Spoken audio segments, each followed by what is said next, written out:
Llevo más de 8 años aprendiendo idiomas por mi cuenta y he conocido a los políglotas más expertos y más brillantes del mundo. Hay una cosa que todos ellos tienen en común. Hoy te explico cuál es. Antes de nada, permíteme que me presente. Me llamo Pedro, tengo 21 años y a lo largo de mi vida he aprendido estas 8 lenguas extranjeras. Y en el vídeo de hoy me gustaría compartir contigo el rasgo común que comparten todos los políglotas exitosos que he conocido a lo largo de mi vida. Es un componente fundamental a la hora de aprender idiomas y va a cambiar totalmente la manera en la que tú ves el aprendizaje de idiomas, especialmente si lo asocias al método tradicional con el que todos hemos aprendido en la escuela. Tiene mucho que ver con la manera en la que encaramos el aprendizaje de un idioma, especialmente si tenemos en mente todo lo que hemos hecho a lo largo de nuestra infancia cuando hemos aprendido un idioma en la escuela. Concretamente hoy quiero hablarte sobre el método natural siguiendo las tesis de Stephen Krashen, profesor y doctor de la Universidad de California del Sur.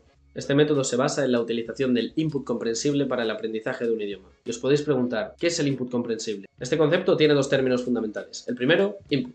¿Qué es el input? El input es todo aquello que consumimos, todo aquello que pasivamente hacemos entrar a nuestro sistema, sea escuchando, leyendo o viendo. La otra parte del concepto es comprensible, que se entiende por sí solo. En total tenemos el input comprensible, básicamente escuchar, leer o ver cosas que entendamos. Y aquí es donde viene lo verdaderamente revolucionario. Este hombre promulgó la teoría de que los humanos aprendemos los idiomas adquiriéndolos paulatinamente y no memorizando reglas de manera sistemática. Y esta es la clave de todo. Por eso todo se basa en el input comprensible. El input comprensible es técnicamente toda la exposición que podemos tener a un idioma nuevo. Realmente no necesitamos las reglas de gramática ni estudiar al 100% todo lo que quiere decir cada cosa del idioma para entender cosas en este idioma. Os voy a poner un ejemplo. Dudo que alguno de vosotros sepa japonés, pero en este caso si yo escribo esta frase no entenderéis absolutamente nada. Pero si escribo la misma frase con esta imagen, probablemente os podáis imaginar perfectamente lo que quiere decir. Y sí, esta frase quiere decir el gato está durmiendo. Y ese es el significado del input comprensible. Las cosas pueden no tener sentido por sí solas, pero asociándolas a un contexto se vuelven entendibles, mecanizables y fáciles de procesar. El input comprensible es la única manera de aprender un idioma de manera natural. De ahí viene el nombre del método, el método natural. Porque cuando somos pequeños es la manera en la que nosotros absorbemos el idioma. Consiste básicamente en tomar frases y significados que podemos asociar a situaciones reales o a cosas de las que nos podamos acordar y descifrar todo lo que quiere decir esto poco a poco. Dentro de esta teoría se defiende que nosotros aprendemos también por capas de complejidad. Al principio siempre asociamos los conceptos más sencillos. En el ejemplo que he puesto, obviamente la primera cosa más primitiva que nos viene a la mente es el gato duerme. Tenemos que asociar los conceptos de gato y dormir.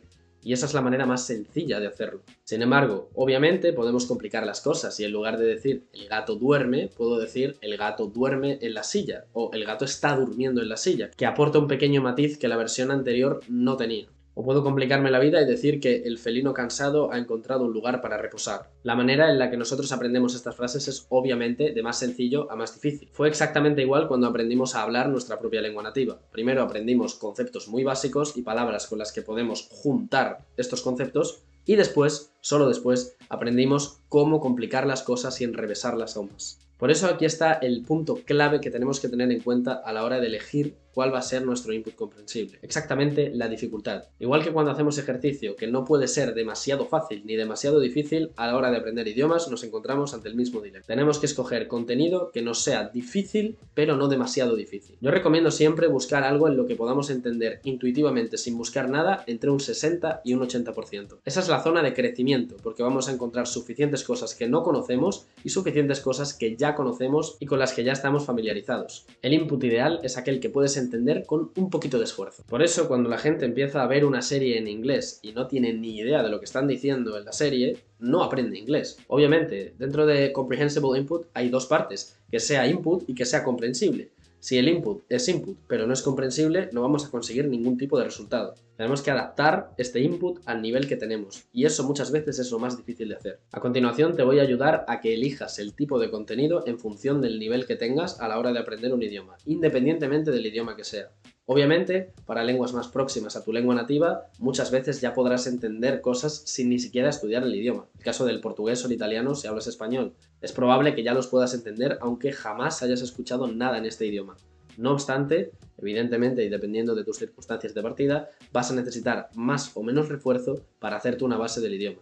Y sí, esto también lo puedes hacer con input comprensible. Las fases iniciales de aprender un idioma en las que nos tenemos que formar un sistema mediante el cual podemos descifrar cómo funciona un idioma, realmente se basan en el input comprensible todo el rato. Estamos exponiéndonos a cosas que no entendemos, pero que entendemos ligeramente por el contexto. Obviamente tenemos que partir desde cero, pero el input puede ser comprensible desde el momento en el que hay un contexto suficiente para entender.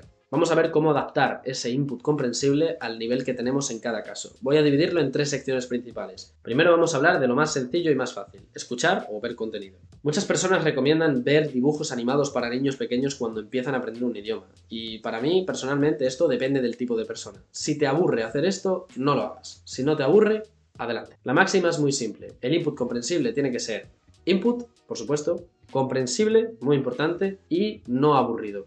Porque si el input es aburrido, vas a acabar dejándolo en algún momento. Así que si te gusta verla por el motivo que sea, porque la viste en tu infancia, porque te entretiene lo suficiente al estar en un nuevo idioma, continúa viéndola. Pero si no te gusta, te recomiendo que simplemente no lo hagas. Yo siempre aplico esto para todos los idiomas que aprendo. Nunca hago cosas que no me gusta hacer y que no disfruto haciendo. Tanto si estás en un nivel principiante como en un nivel avanzado, te recomendaría, en todos los casos, ver blogs en YouTube. Puedes buscar este tipo de vídeos en YouTube y realmente es bastante fácil testear si estos vídeos valen. Me busco vídeos que, aunque sean difíciles, veo tantas veces como me sea necesario para entender todas las palabras en el contexto que tienen en el vídeo. El hecho de tener vídeo y audio al mismo tiempo y muchas veces subtítulos me ayuda a entender al 100% incluso si no he estudiado este idioma en mi vida. Y sí, he mencionado los subtítulos. No pasa nada por usar subtítulos. Yo uso subtítulos incluso cuando veo cosas en mi lengua nativa. Muchas veces veo vídeos en español y me gusta verlos subtitulados. Si os gustaría que hiciese un vídeo específicamente sobre los subtítulos, dejádmelo en los comentarios, pero para mí es algo que varía en función de la comodidad. Al principio tiendo a usarlos bastante y con el tiempo poco a poco me los quito, pero esto depende de muchas circunstancias. Para mí, en todos los idiomas que he aprendido, ha sido absolutamente determinante el momento en el que empecé a escuchar o ver contenido íntegramente en el idioma que aprendía. De hecho, a partir de cierto punto, recomendaría incluso no hacer traducciones directas a tu lengua materna, simplemente tener todo lo posible en tu lengua objetivo. Todo lo que se aplica a vídeos también se aplica a audios, entonces hemos hablado de cosas que puedes ver, pero también puedes oír, así que muchas veces lo que hace la gente es oír los vídeos o directamente escuchar podcasts. En una etapa principiante sí que recomendaría empezar con vídeos casi al 100%, pero una vez que entramos ya en la fase intermedia, yo diría que lo más óptimo es escuchar algo que esté íntegramente en el idioma que aprendemos, y en la fase avanzada lo mismo, pero contenido que está hecho por nativos para nativos. Por más difícil que sea, es lo que nos va a dar el salto cualitativo, es lo que nos va a acercar al idioma real que se habla en las calles. Bien, pasamos al siguiente punto, que son los libros y todo tipo de texto. Aquí me gustaría recalcar que lo más óptimo en un inicio es que escuchemos y leamos al mismo tiempo en el inicio. Es la manera más fácil para asociar los sonidos de la nueva lengua a aquello que estamos viendo por escrito, especialmente si tenemos un alfabeto distinto. De nuevo, es muy recomendable leer cosas que nos atraigan, cosas que nos gusten. No intentéis leer cosas que nunca leeríais en vuestra lengua nativa. Si estáis leyendo algo que jamás leeríais en vuestra lengua nativa, no lo leáis directamente. Buscaos algo que realmente os interese. Este es el fallo que cometen muchas personas, que intentan utilizar contenido que jamás consumirían en su lengua nativa. Por último, quería darte 2 consejos prácticos sobre cómo aplicar el Comprehensible Input o input comprensible de la mejor manera en tu rutina de aprendizaje. La primera, exposición diaria. Es muy sencillo utilizar el input porque realmente es algo pasivo. No tenemos que preocuparnos por hacer algo, no tenemos que hablar, no tenemos que hacer nada, simplemente consumir. Recomiendo que esto se haga diariamente. Por eso digo siempre que estudiar, aunque sea 5 minutos al día, es suficiente, en el sentido de que estamos manteniendo la rueda con un giro que no va a parar. Y si mantenemos esto durante el suficiente tiempo, al final crearemos un hábito, que es lo que queremos. Y el segundo consejo, que me parece también de increíble importancia, es no te obsesiones con entender cada palabra. No es necesario entender cada palabra. Necesitas entender el contexto y crear frames, crear estructuras que funcionen en tu cabeza y que tú puedas replicar. Nunca va a haber equivalencias 1 a 1 con las palabras. Muchas veces una expresión equivale a una palabra y viceversa. Así que simplemente preocúpate por entender el mensaje general e intenta digerirlo en pequeñas piezas que puedas poner juntas a la hora de crear un mensaje más complejo cuando lo haces tú por tu cuenta. Escríbeme en los comentarios cuál es tu opinión sobre el input comprensible. ¿Lo usas? ¿No lo usas? ¿Tienes pensado aplicarlo si no lo aplicabas antes?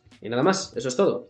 Hasta aquí ha llegado el vídeo de hoy. Os puedo asegurar que todos los políglotas exitosos que conozco aplican este método y aprenden de esta manera. Lo más importante, sin duda, para tener éxito con los idiomas a largo plazo es enamorarse del proceso, y esto pasa por hacer cosas que nos diviertan y por elegir muy bien los materiales que estamos utilizando. Y nada, recordad que me podéis escribir en los comentarios vuestra situación para que os ayude personalmente. Y esto es todo por mi parte. Muchas gracias por vuestra atención y nos vemos en el próximo vídeo. ¡Hasta luego!